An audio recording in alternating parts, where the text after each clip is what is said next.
estamos de vuelta. Hemos tenido esta semana desastres naturales como lo que ha pasado en Chosica. Nuestros hermanos de Chosica están sufriendo por uno de los desastres naturales que, como todos saben, nadie sabe en qué momento nos puede tocar. Pero para ello estamos con unos especialistas para tocar cómo es el pánico, qué enfermedades traen estos desastres, cuál es el efecto. Y quiero invitar y saludar a ambas, que son expertas en manejo de pánico, en post-trauma.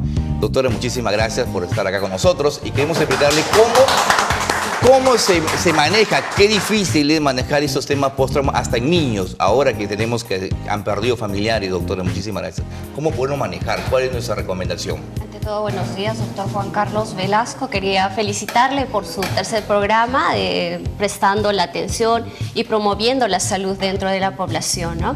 Definitivamente el Perú es uno de los países que no está exento de los problemas que puedan presentarse a nivel de la naturaleza, ¿no? Estos desastres que ocasionan un fallo, un deterioro dentro de la salud mental, ¿no?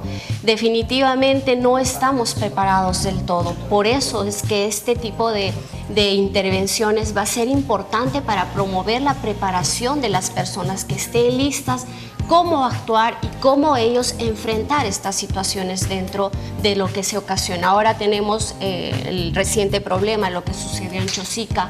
Hace unos años atrás, el 2007, se ha tenido el terremoto de 7.9 en Ica y que definitivamente esto trae consecuencias a nivel de la salud mental.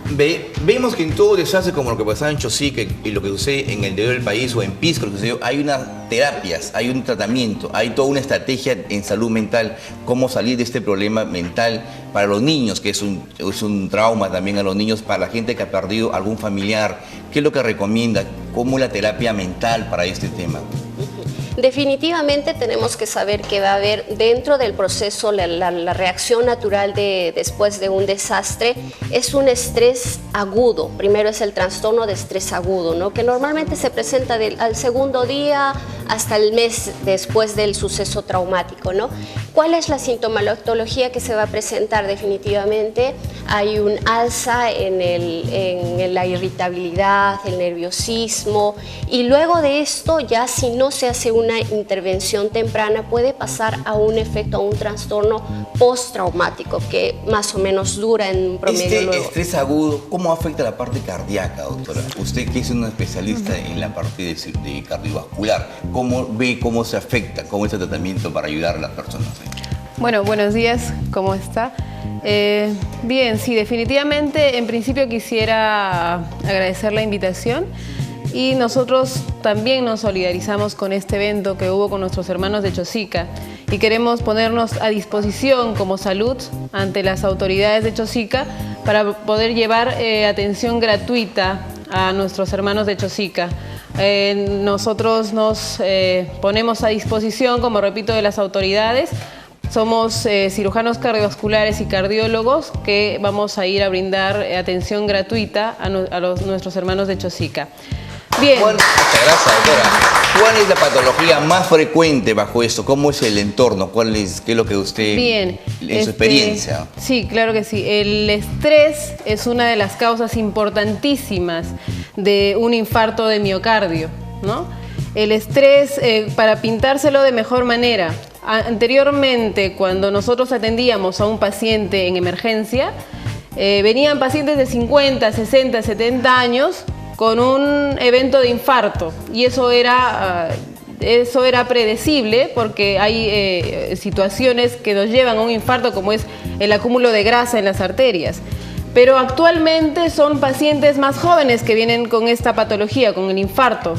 Son pacientes de 30, 40 años que están desencadenando infartos. ¿Y eso es por qué? La causa principal es el estrés. El estrés, ya que es, como dijo la doctora, un evento importantísimo que es desencadenado con nuestro día a día.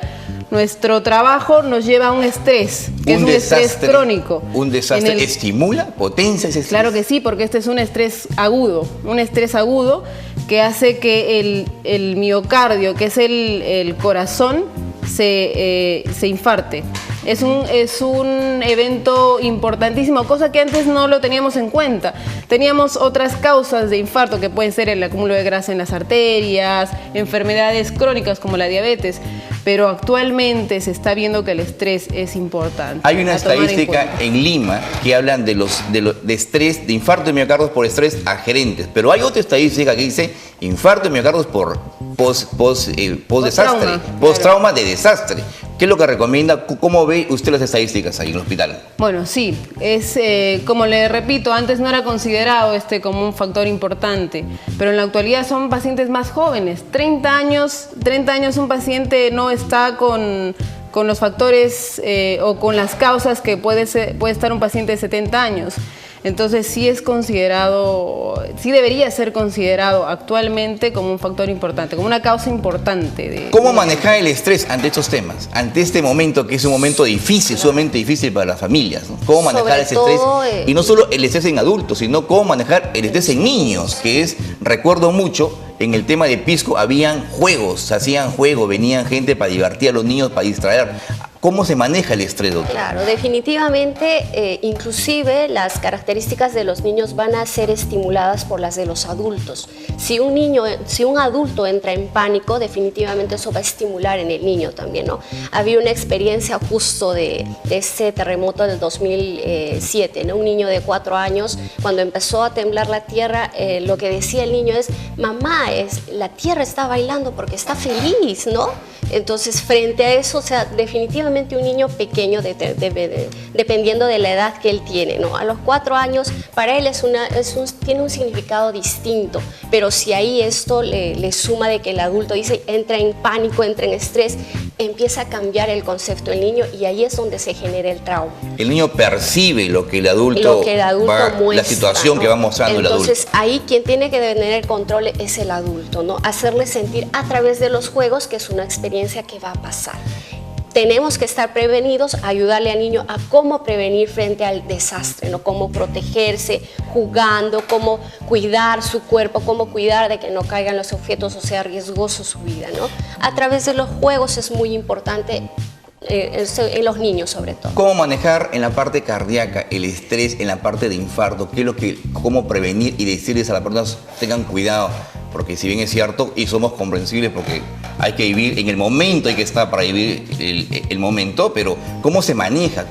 ¿Cómo le decimos a la gente tiene que serenarse, tiene que estar tranquilo? ¿Cuál es la recomendación, doctora, ahí? Claro, actualmente se está trabajando en la parte de salud, en la parte preventiva. Los pacientes o las personas que ya tienen más de 35 años deberían hacerse un chequeo previo siempre de su perfil lipídico, que quiere decir la cantidad de grasa que tenemos en las arterias. Eso es importante, la prevención. Ahora, en un evento agudo que es en este caso de desastres, definitivamente decirle que mantenga la calma es un poco difícil, pero nosotros tenemos que aprender y tener en cuenta que nuestra reacción va a influenciar en la reacción de las personas que tenemos a nuestro alrededor, que es básicamente nuestra familia. Entonces tenemos que pensar en ellos, pensar en uno mismo y mantener la calma definitivamente. Y después del evento agudo, definitivamente tiene que haber apoyo médico, del cardiólogo que esté, o del médico que esté al lado y que esté haciendo los controles respectivos a las personas con factores de riesgo que podrían desencadenar un infarto. ¿Cómo manejar el duelo? Un tema que ahora están pasando las familias, el tema del alcalde y toda una serie de personas que han perdido a sus familiares. ¿Cómo se maneja el duelo? Que es un dolor, es el hijo, es la esposa, es la madre la que hemos perdido. La pérdida inesperada. ¿Cómo manejar ahí? Eso yo pienso que será un estrés, se potencia el estrés totalmente. Claro. ¿Cómo manejar el Primero, partamos por la idea de que no hay que atemorizarse frente a la situación que está pasando y acompañarle a lo largo de todo lo que significa un proceso de duelo, desde la negación Al principio, cuando se genera la pérdida, la persona reacciona negando la idea. Ahí es donde viene el shock, la irritabilidad, la agresividad de la persona. Tenemos que acompañarla, no poniendo nuestros parámetros, sino ver la respuesta de la persona. Cada persona va a reaccionar individualmente frente a la circunstancia. Cada persona conceptualiza cómo se está presentando determinada circunstancia. Frente a un desastre natural, no todos vamos a reaccionar de la misma manera. Y respetando esta individualidad es como nosotros tenemos que hacer el acompañamiento. Yo les agradezco a las dos. Pienso que ha sido muy interesante la conversación para que las personas puedan manejar su diferente estrés. Recordemos, doctora, como conclusión, que tienen que hacerse siempre sus chequeos cardiovasculares, porque no sabemos en qué momento podemos sufrir cualquiera, un estrés, tanto en desastres naturales como una pérdida irreparable de la familia. Entonces, como conclusión, doctora, ¿cuál es la última recomendación? Sí, queremos recomendar a todos los pacientes que se hagan su control. Siempre es importante la prevención. El control es un examen simple, un examen de sangre que se pueden hacérselo en cualquier laboratorio. Lo tiene que ver un médico, tiene que chequearlo un médico y así podemos controlar los factores o las causas que podrían llevarnos a un infarto. Es importante la prevención. Les agradezco a las dos, muchísimas gracias y nos vamos a un corte comercial y retornamos.